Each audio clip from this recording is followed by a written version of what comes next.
Hi hello welcome to our channel. నేను మీ సిరి. ఈరోజు మనం చెప్పుకోబోయే కథ మిసెస్ అగస్త్య. కథలోకి వెళ్ళే ముందు వీడియోని లైక్ చేసి హైప్ చేయడం మర్చిపోకండి.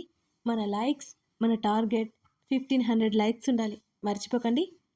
మనోహర్ మౌనంగా వెళ్ళిపోయాడు. తన కూతుర్ని తెచ్చుకున్నాడు సరే, బెదిరించో భయపెట్టో మరో పెళ్లి చేయలేడు. చిన్నప్పటి నుంచి పెంచుకుని ఉంటే ఈ పాటికి తనకు నచ్చిన వాడినిచ్చి కథ పెళ్లి చేస్తాడు. శశి అన్నట్టు కఠినంగా ప్రవర్తిస్తున్నాడు అతను.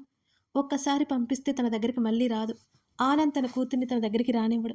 అదే సూరజ్కి ఇచ్చి పెళ్లి చేస్తే తన కళ్ళ ముందే ఉంటుంది కదా. మనోహర్కి కాసేపు అగస్త్య దగ్గరికి పంపించాలనిపిస్తోంది. అంతలోనే వద్దనిపిస్తోంది. తన కోసం ఉండిపోయిందనే మాట దగ్గర కూతురి మీద ఇంకా ప్రేమ పెంచుకున్నాడు. అంత తేలిగ్గా ఆమెను వదులుకోలేడు. సూరజ్ని చస్తే పెళ్లి చేసుకోలేనని మొహం మీదే చెప్పేస్తోంది తన కూతురు. ఏం చేయాలి? ఇలా ఏడుస్తూ ఉంటే ఏం బాగోలేదు అతనికి కూడా. మరోవైపు, అక్కా మీరైనా చెప్పండి, శ్రీద ఎక్కడికెళ్ళింది? ఏదో ఊరు వెళ్ళిందని చెప్పారు తప్ప ఇప్పటికీ ఈ విషయం ఏంటో చెప్పలేదు. అయినా నాతో నా వెళ్తూ వెళ్తూ ఎందుకు మాట్లాడలేదు? ఫోన్లోనే అడుగుతోంది విన్ని. విన్ని, షాప్ క్లోజ్ అయ్యాక ఇంటికి రా చెప్పింది చందన. నేను ఇప్పుడే బయలుదేరుతున్నాను అని విన్ని కాల్ కట్ చేసింది. ఒకసారి వర్కర్స్ అందరినీ గమనించి పనులు పురమాయించి చందన దగ్గరికి బయలుదేరింది విన్ని. చెప్పండి అక్క, అసలు ఎక్కడికి వెళ్ళింది శ్రీద? ఇంటికి వెళ్తే ఇంటి దగ్గర తాళం వేసి ఉంది. ఆనంద్ అంకుల్కి కాల్ చేస్తుంటే అంకుల్ ఏమో లిఫ్ట్ చేయట్లేదు. విన్ని అడుగుతుంటే బామ్మ మౌనంగా ఉంటుంది. చందన నోరు విప్పింది. చందన చెప్పిన మాటలు విన్న తర్వాత విన్నికి నోట మాట రాలేదు. అంటే ఏంటి? అతనెవరో శ్రీధని కూతురు అంటున్నాడా? పిచ్చా అతనికి? విన్ని ఆవేశంగా అడిగింది. అగస్త్య శ్రీధని కలిశాడు. తనిప్పుడు క్షేమంగానే ఉంది. త్వరలోనే ఇక్కడికి తీసుకొస్తామని ఆయన కూడా చెప్పారు. వాళ్ళిద్దరూ అక్కడే ఉన్నారు కదా, తీసుకొచ్చేస్తాను కంగారు పడుకో అన్నారు. చందన విన్నీకైతే చెప్పింది కానీ ఆమె మనసులో కూడా చెప్పలేనంత భయంగానే ఉంది. అవంతి ఎలా ఉందో ఏంటో చాలా దిగులు పెట్టేసుకుంది చందన. బెడ్ రెస్ట్లో ఉన్న మనిషిలా లేదు. బాగా పీక్కుపోయి ఇంకా ఇంకా చిక్కిపోయింది. బామ్మ అరిచి పెడుతున్నా కాసేపు మామూలుగా ఉంటుందే కానీ కాసేపు తర్వాత యథావిధిగా తిండి తిప్పుల మానేసి కూర్చుంటోంది చందన. బామ్మ ఉండడంతో కాస్త చందనకి ఊరటగా ఉంది. విన్నీ కాసేపు అక్కడే ఉండి మళ్ళీ వెళ్ళిపోయింది. ఫుడ్ ఆర్డర్స్ ఎక్కువ రావడంతో. ఏమైంది మేడంని కలిశారా? జేమ్స్ చేపట్టి ఊపేసి గదిలోకి రాగానే అడిగింది అనురాధ. కలిశాము. చెప్పలేనంత సంతోషంగా ఆమెను దగ్గరికి లాక్కున్నాడు జేమ్స్. ఎందుకు మీరు తీసుకురాలేదు మరి అని అడిగింది రాధ అయోమయంగా చూస్తూ. ఇక నువ్వేం టెన్షన్ పడుకో, మేడం గారు సేఫ్గా వచ్చేస్తారు. ఇప్పుడు రాకపోవడానికి కూడా రీజన్ ఉంది. ఆమెతో పాటు బెడ్ మీదకి వాలిపోయాడు జేమ్స్. అబ్బా, బరువుగా ఉన్నారు. ఎన్నో రోజుల తర్వాత అతని ముఖంలో రిలీఫ్నెస్ చూస్తూ నవ్వుతూ అంది రాధ. గ్యాప్ వచ్చేసింది మనకి. మొహాన్ని ముందుకు తెస్తూ అన్నాడు జేమ్స్. మరి పెళ్ళైన వెంటనే వైఫ్ని వదిలిపోయింది మీరే అన్నది రాధ. తప్పలేదు కదా అన్నాడు జేమ్స్. ఎప్పుడు వెళ్తున్నాం? ఆమె అడుగుతుండగానే ఆమెను మాట్లాడనీయకుండా చేశాడు. మొండిగా బ్రతుకుతున్న అతనికి తోడు ఆమె. దుఃఖం వచ్చినా సంతోషం వచ్చినా ఆమె అతనికి ఓదార్పు. అవంతి ఆడుకుంటుంటే కాస్త దూరంగా కూర్చున్నారు ఆనంద్, అగస్త్య ఇద్దరు. శ్రీధ వాడి కూతురు కాదని తెలిస్తే ఏం చేస్తాడా అని భయంగా ఉంది అగస్త్య. ఆనంద్ తనలో ఉన్న భయాన్ని బయటపెట్టాడు. లేదు అంకుల్, అనుకున్నంత మూర్ఖుడు రాక్షసుడు కాదు. ఆస్తి గురించి అల్లుడు గురించి ఆలోచన ఉన్నట్టుంది. చూస్తూ ఉండండి, క్షమించమని చెప్పి మరీ శ్రీధను వదిలిపెట్టి వెళ్తాడు కాన్ఫిడెంట్గా చెప్పాడు అగస్త్య. తల్లి పేరు వినగానే చేతిలో ఉన్న బొమ్మలు వదిలేసి అగస్త్య దగ్గరికి వచ్చి మీద కూర్చుంది అవంతి. డాడా, మమ్మ అంటూ ప్రశ్నించింది. మమ్మీ త్వరలోనే వచ్చేస్తుందిరా బంగారం అని కూతురిని తల నిమురుతూ చెప్పాడు అగస్త్య. ఎప్పుడు? కళ్ళు తిప్పుతూ అడిగింది అవంతి.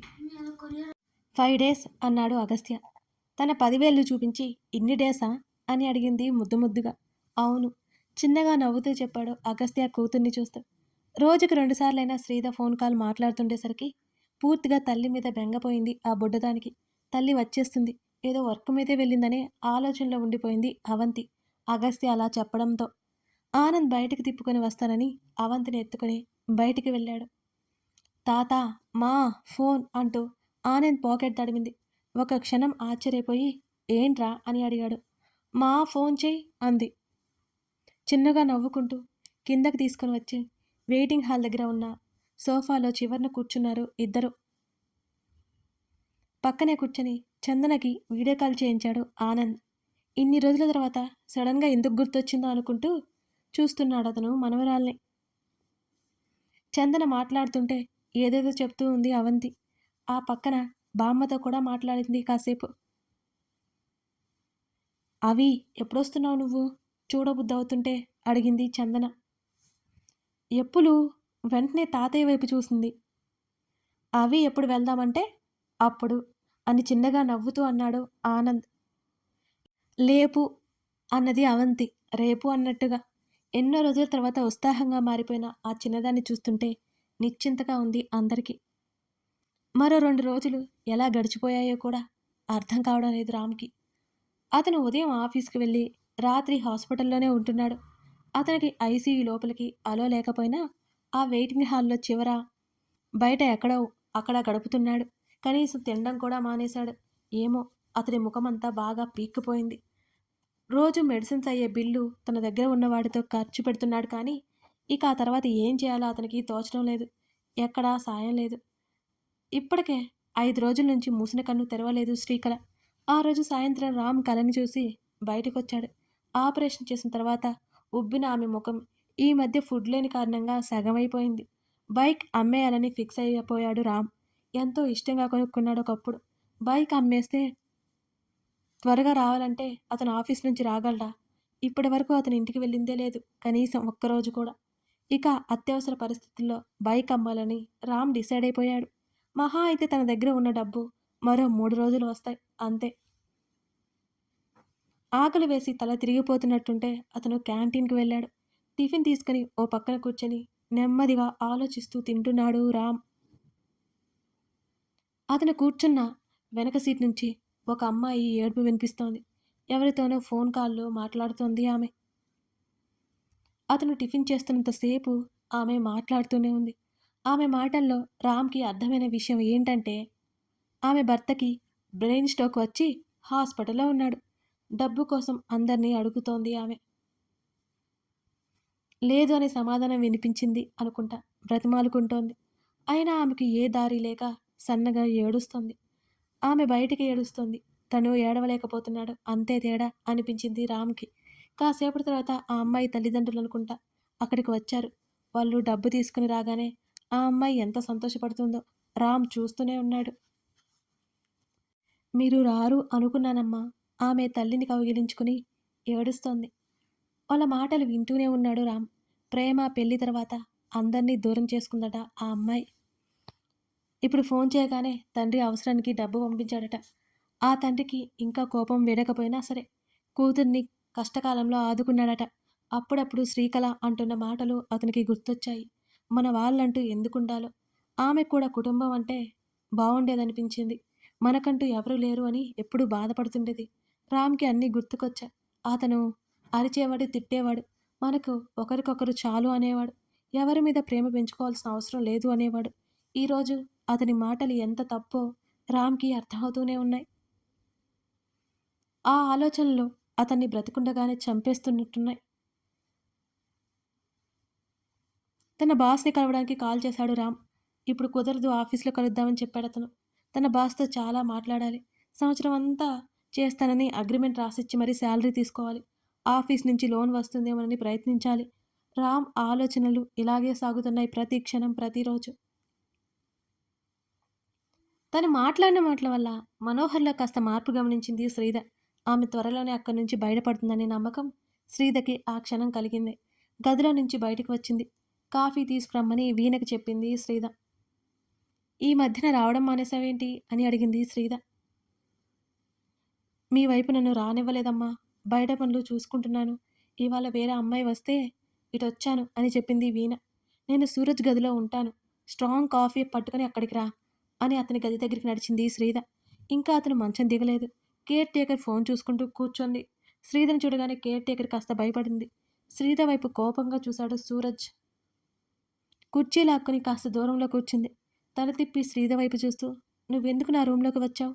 అని కోపంగా అన్నాడు సూరజ్. "పని లేక వచ్చాను. ఇంకేమైనా నీకు అభ్యంతరమా?" పొగరుగా కళ్ళెగరేసింది శ్రీధ. పళ్ళు నూరుకోలేని పరిస్థితి వచ్చి కోపంగా చూశాడు ఆమె వైపు. బాగా కాలుతున్నట్టుంది దిక్కులు చూస్తూ అంది శ్రీధ. వీణ వేడివేడిగా కాఫీ తెచ్చి శ్రీధకిచ్చింది. మీకు కూడా ఇవ్వమంటారా సార్? ప్లాస్కోలో చూపిస్తూ అడిగింది వీణ. దీని చూపులేంటి వెటకారంగా ఉన్నాయి?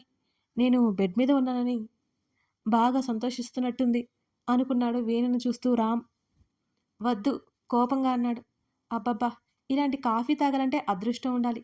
ఎంతైనా నీ చేతి కాఫీ అదుర్స్ అని ఆస్వాదిస్తూ తాగింది వీణ. ముందుకు పడి మూతి పగలగొట్టుకున్నందువల్ల వేడి వేడివి తాగలేకపోతున్నాడు సూరజ్. తెలియకుండానే కాఫీ వల్ల నోట్లో నీళ్లు రాయి పాపం. మరోవైపు అంకుల్, ఇక మీరు ఇంటికి బయలుదేరండి. అవసరమైతే నేను కాల్ చేస్తాను అన్నాడు అగస్త్య. శ్రీధ వచ్చే వరకు నేను వెళ్ళలేను అగస్త్య, నిర్లిప్తంగా చెప్పాడు ఆనంద్. అంకుల్, తను వచ్చేస్తుంది. ఇంటి దగ్గర ఎవరూ లేరు కదా, ప్లీజ్ వెళ్ళండి. అందరూ టెన్షన్ పడుతుంటారు. అతని చేతి మీద చేయి వేస్తూ చెప్పాడు అగస్త్య. అవిన్ కూడా తీసుకెళ్ళమంటావా అని అడిగాడు ఆనంద్. వద్దంకుల్, నేను చూసుకుంటానుగా, మళ్ళీ బెంగ పెట్టుకుంటుందేమో కూతుర్ని వైపు చూస్తూ అన్నాడు అగస్త్య. అవంతి ఏమో నిద్రపోతోంది. నువ్వు ఆల్రెడీ మనోహర్ దగ్గరికి వెళ్ళి వచ్చావు. అతని మనుషులు నిన్ను ఖచ్చితంగా వాచ్ చేస్తుంటారు అగస్త్య. ఇక్కడ అవి ఉండడం మంచిది కాదు అని స్థిరమైన స్వరంతో చెప్పాడు ఆనంద్. అతనికి కూడా అదే అనిపిస్తోంది. శ్రీధ దగ్గరికి వెళ్ళి వచ్చిన దగ్గర నుంచి ఇదే ఆలోచన ఉంది కాస్త. అతను అటు ఇటు వెళ్లాల్సి వస్తుంది. పాపని రాధ దగ్గర వదిలి వెళ్ళాలి. రాధ కూడా హ్యాండిల్ చేయలేకపోతోంది. ఒక గంట తర్వాత తనకి ఫోన్ చేసి త్వరగా రమ్మని ఏడుస్తోంది. అగస్త్య ఆలోచించాడు. సరే అంకుల్, మీరు రేపు బయలుదేరండి అవిన్ తీసుకుని అని అన్నాడు. తలుపు కొట్టిన శబ్దం వినిపించింది. తలుపు తెరిచాడు ఆనంద్. డేవిడ్ లోపలికొచ్చాడు. సార్, నేను బయటికి వెళ్ళి వస్తుండగానే నన్ను ఫాలో అవుతున్నట్టు అర్థమైంది. అలాగే డేవిడ్ని కూడా ఫాలో అవుతున్నట్టు కాల్ చేశాడు. మనం ఇక్కడ ఉండడం సేఫ్ కాదేమో అని జేమ్స్ అన్నాడు. నీ వైఫ్ని అంకుల్తో పాటు హైదరాబాద్ పంపించు జేమ్స్. రేపు ఎర్లీ మార్నింగ్ ఫ్లైట్ ఉంది అని చెప్పాడు అగస్త్య. అలాగే సార్. అక్కడ రాధని ఉంచడం కరెక్ట్ కాదని అనిపించింది జేమ్స్కి కూడా. కాసేపు వాళ్ళతో మాట్లాడి రాధ దగ్గరికి వచ్చేశాడు జేమ్స్.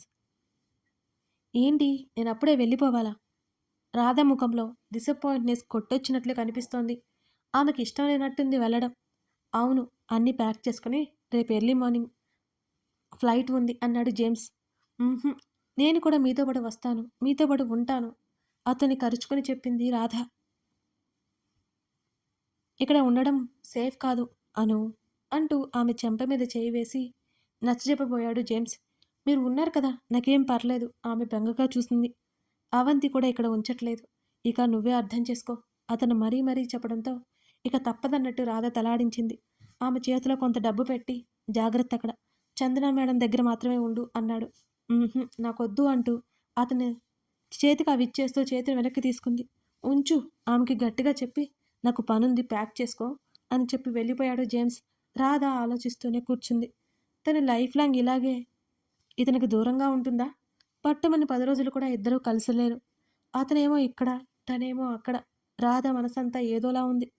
కానీ అదే అతని ఉద్యోగం. అతనే చెడ్డ పని చేయట్లేదు, కానీ తనకే భయంగా ఉంటోంది జేమ్స్ విషయంలో. సూరజ్ కావాలా? వీణా, సూరజ్కి కూడా కాఫీ కప్ ఇవ్వు అన్నది శ్రీధ. కాస్త చల్లార్చివ్వు, సూరజ్ మాటలకి నవ్వుకుంది శ్రీధ. కేర్ టేకర్ సరిగ్గా కూర్చోబెట్టింది. వీణ కావాలని వేడివేడి కాఫీ ఇచ్చింది. అలా నోట్లో పెట్టుకోగానే నోరంతా కాలి కేక వేశాడు. సారీ సార్, సారీ, ఇంకా వేడిగా ఉన్నాయా అని అడిగింది వీణ. ఇది కావాలని చేస్తుందా లేక తెలియక చేస్తుందా? వీణ వైపు చంపేసేలా చూశాడు. వెళ్ళి జ్యూస్ పట్టుకురా, వీణకి చిరాగ్గా చెప్పి సరిగ్గా కూర్చున్నాడు. బయటికి వెళ్ళిపోతూ వస్తున్న నవ్వుని కష్టంగా ఆపుకుంది వీణ. నీ రూమ్కి నువ్వు వెళ్ళు శశి, సీరియస్గా చెప్పాడు సూరజ్. నాతో పెళ్ళి గిల్లి అన్నావు, మరి అప్పుడే వెళ్ళు వెళ్ళు అంటున్నావు. నన్ను కాసేపు కూడా భరించలేకపోతున్నావు. ఇక లైఫ్ లాంగ్ ఎలా భరిస్తావు సూరజ్ నన్ను? జాలిగా మొహం పెట్టింది శ్రీధ. ఏంటి ఎక్కువ చేస్తున్నావు? నీ మొగుడు వచ్చినంత మాత్రాన నువ్వు తప్పించుకుంటావనుకోక నా నుంచి అని కోపంగా అన్నాడు సూరజ్. ఛా, ఇంకా బాగానే కళ్ళు కంటున్నావురా. దర్జాగా ఇంట్లోకి వచ్చినవాడు నన్ను ఎందుకు తీసుకెళ్ళలేదు? శ్రీధ కళ్ళు ఎగరేసింది. ఏయ్, ఏంటే మీ ఆలోచన? సూరజ్ అరుస్తుంటే వెంటనే చేతిలో ఉన్న కాఫీ కప్ అతని మీదకి విసిరింది. అది వెళ్ళి సరాసరి సూరజ్ మూతికి తగిలింది. నొప్పితో మరోసారి కేక పెట్టి చంపేస్తా నిన్ను అని అరిచాడు సూరజ్. నీకంత సీన్ లేదని నాకు తెలుసులే కానీ మర్యాదగా మాట్లాడు. వే ఎంట్రా వే, ఎముకలు విరిగిపోతాయి, జాగ్రత్త. పిచ్చ కోపంతో పైకి లేచి మరీ చెప్పింది శ్రీధ. కంగారుగానే చూశాడు శ్రీధ వైపు.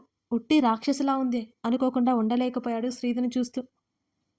ఏంట్రా వాగుతున్నావు, ఇప్పుడు చెప్పు అంటూ దగ్గరికి వచ్చి చేతులు కట్టుకుని సీరియస్గా చూసింది శ్రీధ అతని వైపు. శ్రీధ స్టంట్లకి కేర్ టేకర్ ఎప్పుడో ఆ గది నుంచి బయటికి పారిపోయింది.